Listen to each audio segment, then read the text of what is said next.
ìtumọ̀ rẹ̀ kó sì yé wa. Maybe you are homeborn or you are a ghost, and he also. Tí ìṣòro dé bá nínú ìwé mímọ́ tí ọ̀nà àbáyọ kò ṣàìsí fún wọn, kò sẹ́ni orí ìdógún wọ̀nyí ti yí lọ́kàn padà tí ẹ gbọ́dọ̀ ti padà sínú ayé. Olúwa wí pé ẹ má ṣe jẹ́ kí ìdààmú kí ó ṣẹ́gun ìwé oko yín. I said those of you that are double-minded, those of you that are thinking of going back to the darkness. Olúwa ìbá mọ̀ pé kékeré ni ayé jẹ́. Olúwa ìbá mọ̀ wípé ayé ò jẹ́ nǹkan kan tàbí kò sọ́gbàrà kankan nínú rẹ̀. Ìbá mọ̀ ẹ dúró tì mí kí ẹni bí kí àràbà wò ó. Ẹgbẹ́ kẹ̀lé mi kí ẹ lè fa igi ìṣòro tú. If God knows that the world is just me, if God knows that there is no problem in the world, He wouldn't have said to His children that God rest upon me, have my power and wage war against your problem. Ọ̀ràn pọ́wà pé sẹ́lì mọ̀rẹ́ ẹgbẹ́ alágbára ní Olúwa kí ni a fẹ́ fi agbára Olúwa ṣe? Ẹgbẹ́ alágbára nínú Olúwa kí ni ìtumọ̀ ọ̀rọ̀ náà túmọ̀ sí? Ẹgbẹ́ alágbára nínú Olúwa kí a lè ṣẹ́gun. I said this is the advice of Paul the apostle, that be powerful in the Lord. What do you want to use the power of the Lord to do? Be powerful in the Lord. What do we know as the power of the Lord? Be powerful in the Lord so that you can overcome. Nígbà tí ẹsẹ̀ yìí ń tẹ̀síwájú, èyí tẹ́ ní òye Bíbélì dáradára, ẹsẹ̀ tí mo pè fún yín yìí, ìdè ìwé Éfésù orí kẹfà tí a lè fi dúró. Kí ni ìdúró rọ̀ mọ́ nígbà tó láyé wa? As a man can even have the power of God and yet fall. What can we do to stand? What is the meaning of that standing in our lives? Lẹ́yìn ìgbà bá ní agbára Ọlọ́run tán, ẹ̀yin àyànfẹ́ ẹjẹ́ sílẹ̀ dáradára o. Lẹ́yìn ìgbà tí a ti gbé iná Ọlọ́run mi tán, tábí fi àmọ̀rè òtítọ́ di ẹgbẹ́ wa. Ìdúró ní í ṣe pẹ̀lú ọkàn kan, pẹ̀lú àṣẹ̀dá. À ń pè nǹkan kan ní determination lédè òyìnbó. Ìdúró rẹ ní í ṣe pẹ̀lú determination ọkàn rẹ pé mi ò ní ṣe èyí. Gbogbo èmi nìkan, mi ò ní padà sáyé mọ́. Gbogbo èmi nìkan, bó tún kí sọ̀rọ̀ yóò pọ̀ tó. Mi ò ní forí balẹ̀ fún aláwọ̀ ayé. Ìgbà ìdúró túmọ̀ sí ọkàn tó yè kóró. Standing, after we have having all this, having the power of God, what is that meaning of standing? Standing means I will stand with the Lord. Even in all this, I won't go back to the world. Even in all this, I will have my determination. Even in all this, I will stand with the Lord. Agbára Ọlọ́run kò dá determination ọkàn ènìyàn dúró. Ó lé ní agbára Ọlọ́run kò dé determine lọ́kàn rẹ àti lọ ṣàgbèrè. Ó lé ní agbára Ọlọ́run kò dé sọ fún Jésù pé mi ò ṣe mọ́, mo ń lọ ní tèmi láti sọ tó wù mí. Agbára ọ̀gá àgbo lè wà nínú rẹ̀, ó lè padà sílé òrìṣà tàbí ilé awo. Ọkàn tó yè kooro tí a pè ní determination. Power of God at times is not stop the determination of a man. You can have the power of God and yet go and fornicate. You can have the power of God and yet decide to go back to the world. The power of God is not enough, even it is only with determination. Ọkàn tó yè kooro yìí onírè agbára Olódùmarè lọ́wọ́ nínú wa torí wípé Ọlọ́run kì í fi agídí mú ẹnikẹ́ni. Olúwa wípé kẹ́ dúró. I think standing is the only one that can help our determination. Mo lè sọ̀kalẹ̀ bí tí mo wà yìí kí n sì dúró lábẹ́ orí òkè níbẹ̀ yẹn kí n sì máa wá ọmọdé tí ó dára wá fún mi. The one say come to me, let's have sex together. My private part is free, my breast is open. But Joseph said no. It is the uprightness of heart and good determination that led to this. Ọkàn tó yè kooro wọn, ọkàn tó yè kooro wọn. Àkọ́kọ́ ni arákùnrin Jósẹ́fù ọmọ Jákọ́bù ọjọ́ sí èyí tí a mú lọ sí oko ìgbèkùn Pọ́tíférì tí ìyàwó Pọ́tíférì fi ara rẹ̀ lẹ̀ pé bá mi lò pọ̀ kó sì máa jẹ́. All these people to destroy my life. I may do this. Ọmọ bí wọ́n gbọ́ òkú ọ̀rọ̀. Is this the suffering that led you to this fornication and you allow that brother to be having sex with you and be destroying your life? Just come, just give me money so that I will eat. Sister, is it so? Brother, is it that suffering that led you to that sister and said, let's come, let's join in the journey of sin together and be destroying your life? Ṣé àtẹnujẹ yìí ló ìlé tó bẹ́ẹ̀ ni tó fi pé òrìṣà ní ọmọ ìyá rẹ tó sì gbé Ògúnládé ní àkọ́bí ilé yín. Is it this love of food that make you to call this idol your father, and you call idol your mother, and you call idol of thunder, or the god of iron, the relatives? Bó o bá dèdè òrìṣà ò jẹun yóò, bó o bá dèdè Ṣàngó ò jẹun ajẹ́kì, bó o bá dèdè Ọya ọkàn rẹ ò balẹ̀, bá o bá ṣèwẹ̀ odò fún ọ ayé rẹ ò ní ìtumọ̀. Ṣé ògùn ló pọ̀ tó bẹ́ẹ̀ ni súnmọ́ bí? If you don't get to the god of thunder, you won't eat. If you don't go to the god of iron, you won't survive. If you don't go to Oya, you will not make it. If they don't even buy you in the river, you think you are ill or you are sick or something. Is it this suffering that led you? Kán sì máa kọ àtàrí rẹ, kí ẹ̀jẹ̀ rẹ ó sì máa ṣàn bí omi, kán kọ ojúkọ imú rẹ, kán sì gbé àyà rẹ, kán ṣe orí ọmọ, kán ṣe ojú ara. Tí ìṣòro ọmọ ìlú tó bẹ́ẹ̀ ni ìyá, súnmọ́ bí kí a jọ tàkùtì ọ̀rọ̀, súnmọ́ bí kí a jọ sọ̀rọ̀ yìí kí ó yé wa ìtàkùn ń borí ewé oko rẹ lọ. I said if they did not even make you to sit on the mortar and begin to use plate to make incision on your head and your blood begin to drop, you think you are sick or you think that you cannot make it. Is it that suffering or that problem that has led you to this that make the people to overcome you? Come closer to me and let's Ó talk. ṣe kò wípé rárá o, gbogbo tí ń bẹ nínú ilé yìí ni ọ̀gá mi fún mi o, àfi ìwọ ọmọbìnrin nìkan ni kò yọ̀ǹda fún mi. Joseph said, no, my master has given me everything in this house. He has laid it over to me, but only you he has known. Ọmọ ọlọ́mọ bíi tì ọ́ yìí, ọmọ ṣìpù lọ́dọ̀ rẹ o, bàbá rẹ̀ jìnnà sí ọ, ìyá rẹ̀ ò sí lọ́dọ̀ ọ̀dọ̀ rẹ, ìyá rẹ̀ ò sì kú sí lọ́dọ̀ rẹ, kò mọ ohun tí ó ń ṣe. Ó ní àǹfààní àti bù ó mọ́lẹ̀. Christ overcoming you. Iye ṣé òun ọ̀rọ̀ tí a ń gbìyànjú àti wí fún ọ láàárọ̀ yìí. Joseph sọ pé rárá kì í ṣe yìí kì í ṣe sí Olódùmarè. You know this word that we are trying to say to you this morning? Joseph said, no, I do this and I sin against God. Ọ̀rọ̀ tí ọmọkùnrin kan náà tó ní ọkàn tó yẹ kóore, ẹni tí ó ní ọkàn tí mo sọ láti àárọ̀ pé ó ní determination ọkàn rẹ̀, èkejì ní Dáníẹ́lì.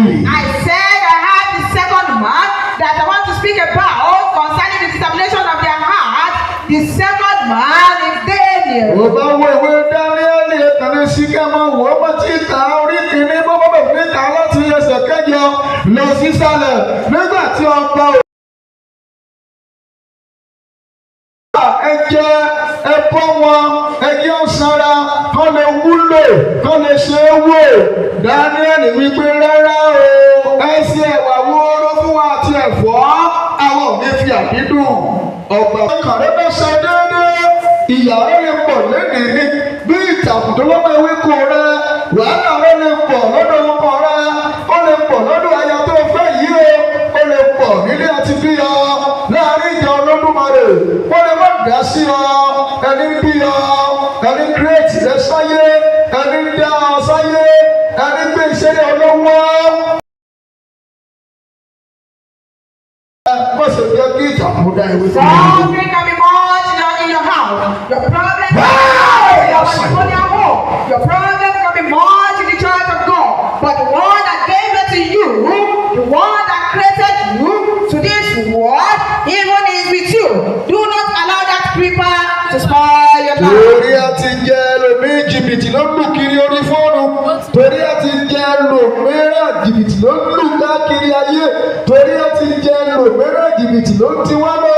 Torí a ti jẹ ẹlòmíràn ìrọ̀ ló ń gba jẹun ọmọ ṣe o. Because of feeling, there are some that are in dubious acts. Because of feeling, there are some that are dubious on their faith. Because of their feeling, there are some that lie before they eat. It is a pity. Kan ti lẹ́wọ̀ ẹbí tó yẹ ká ti rí wọn là ń rí wọn.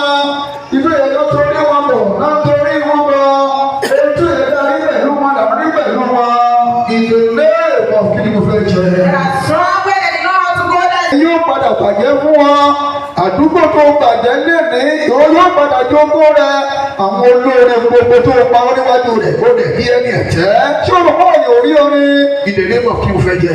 I said the lie that you engage in today will wait for you. That tree that have destroyed, it will wait for your children. That sin that you destroy, it will wait for your children.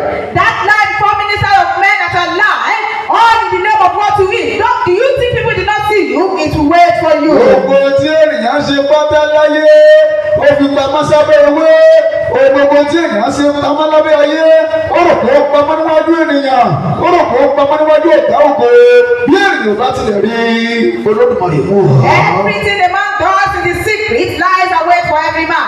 Everything that a man does in the secret and think him up he did not know, God knows.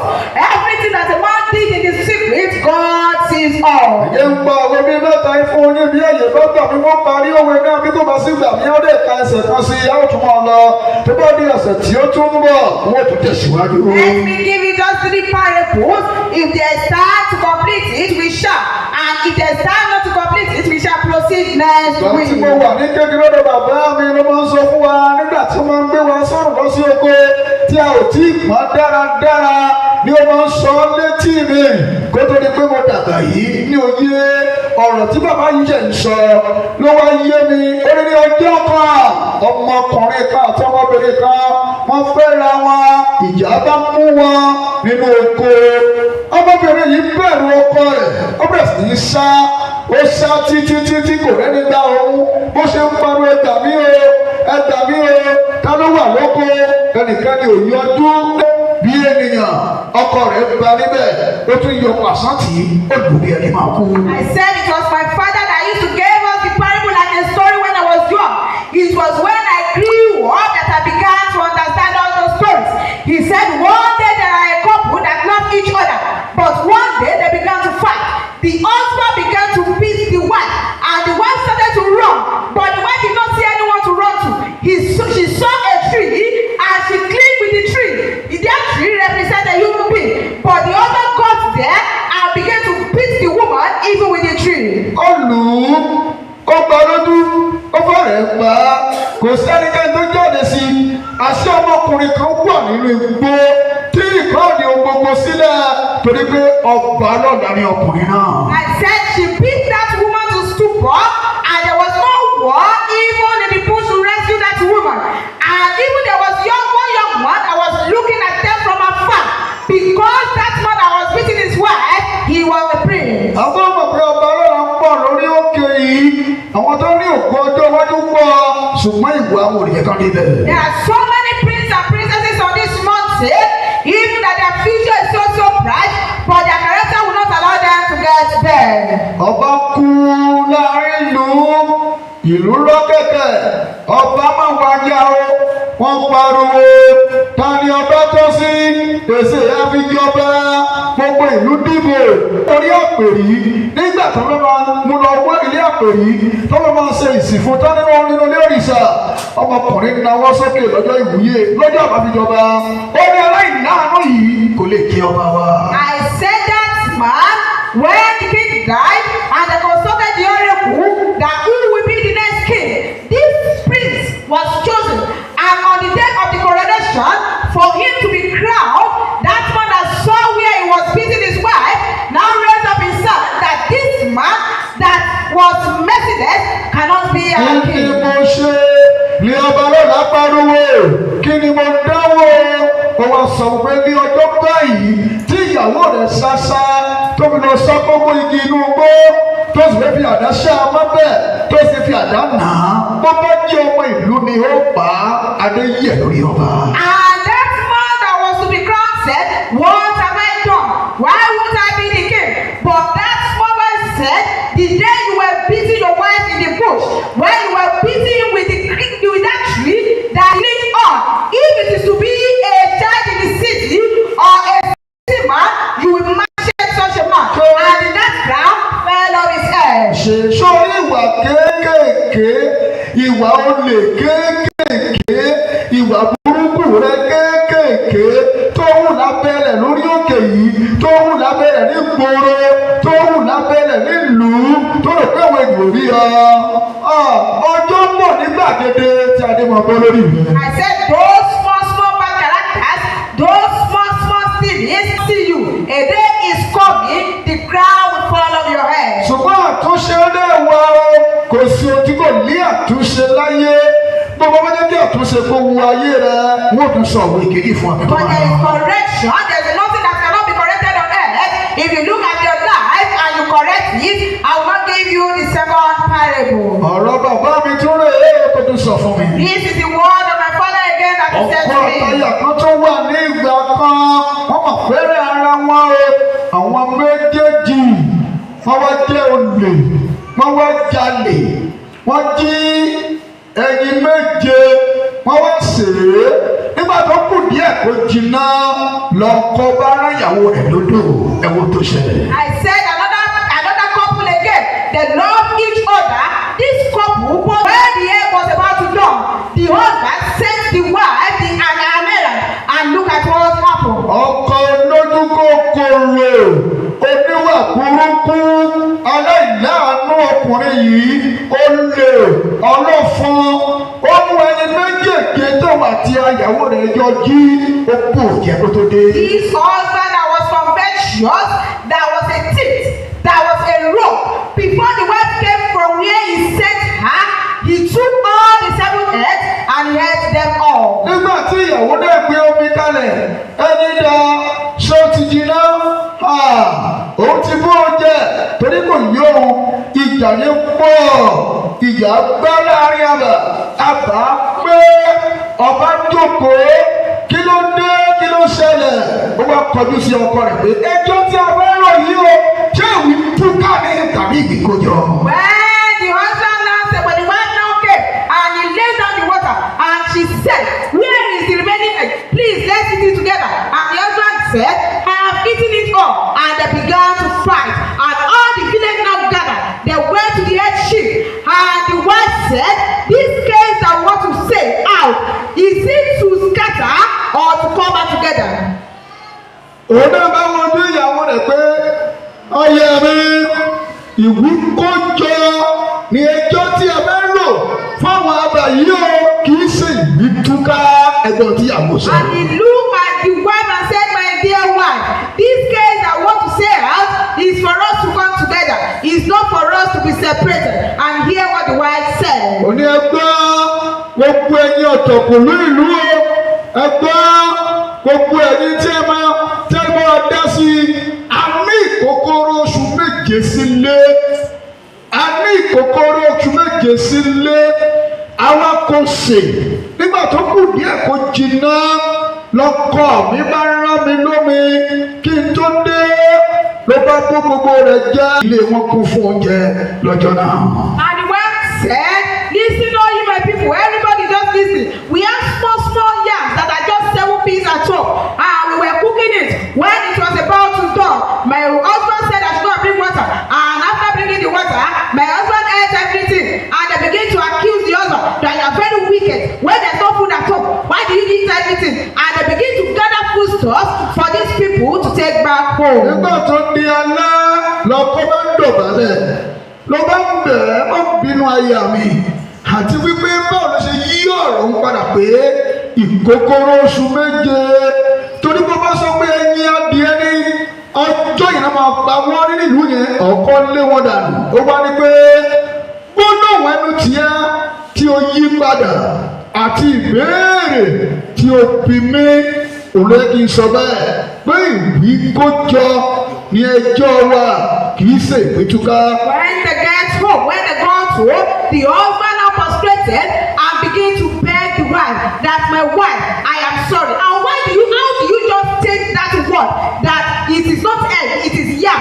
Because if they knew that we went to store egg, that day we will be killed or sent out from the village. And the wife answered that it is the language of your mouth and the question that you ask me that this case I want to plead, is it to get scattered or to come closer together? Wọ́n yóò ṣe àyà mi, òun náà dúpẹ́ lọ́wọ́ rẹ̀ wípé gbólóhùn ẹnu rẹ tó jẹ́. Tí ó ní ìloro márùn-ún. Bẹ́ẹ̀ni. Nínú wọ̀nyí ni ọ̀pọ̀ àwọn abẹ́rẹ́ ènìyàn gbẹ́dùbúlẹ̀ sí. Bẹ́ẹ̀ni.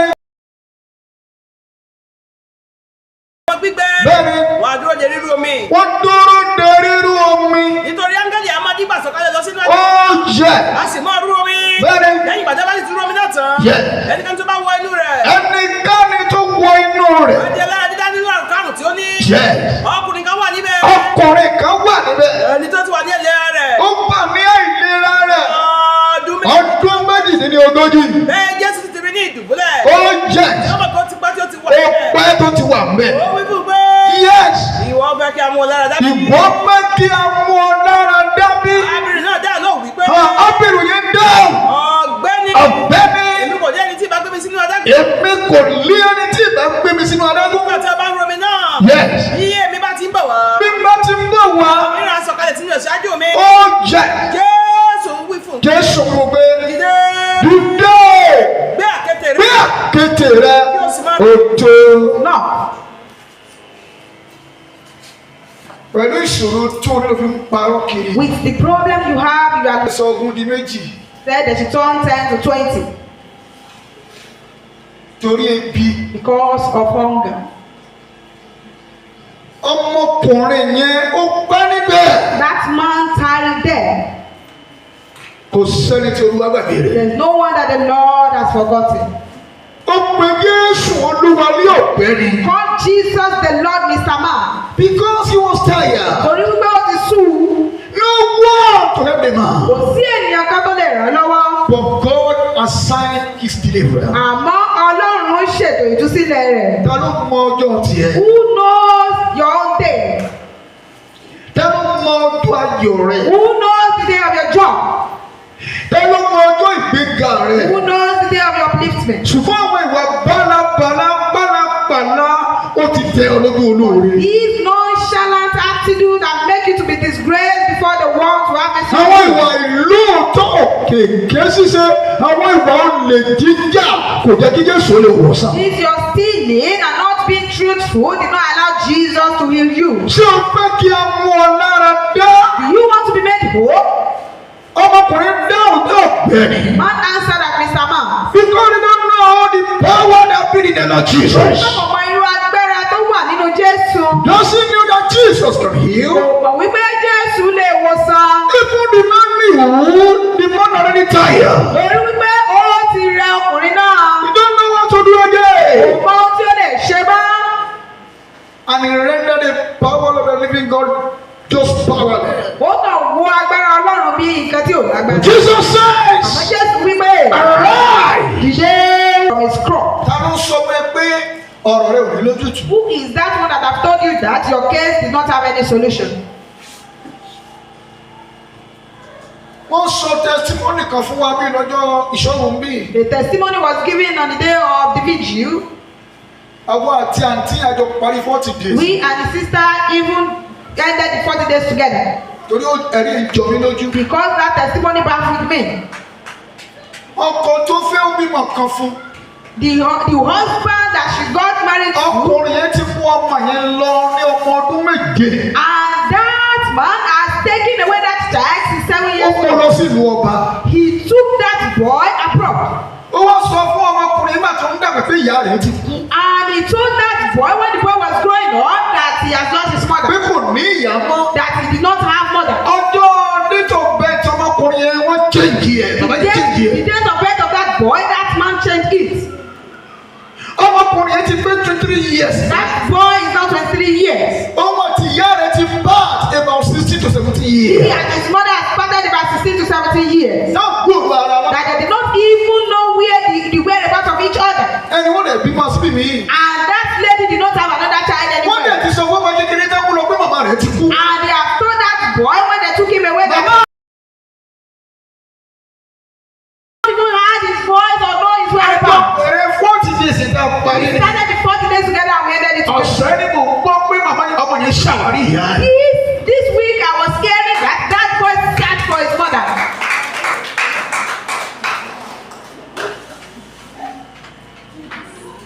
When my father told me that you are dead, you're not dead.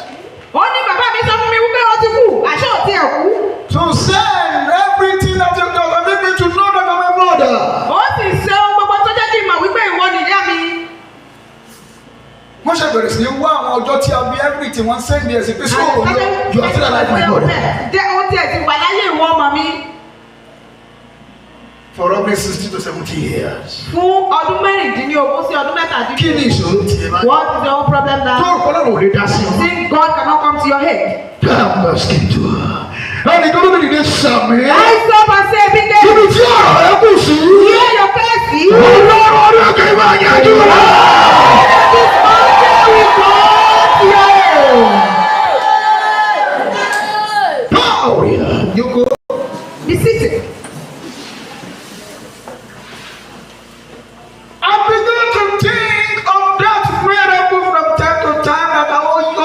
renovate fún mo bẹ̀rẹ̀ sí í ro ìyanu tí Ọlọ́run ṣe yẹn láti ìgbà dé ìgbà, and it was so marvelous in my hands.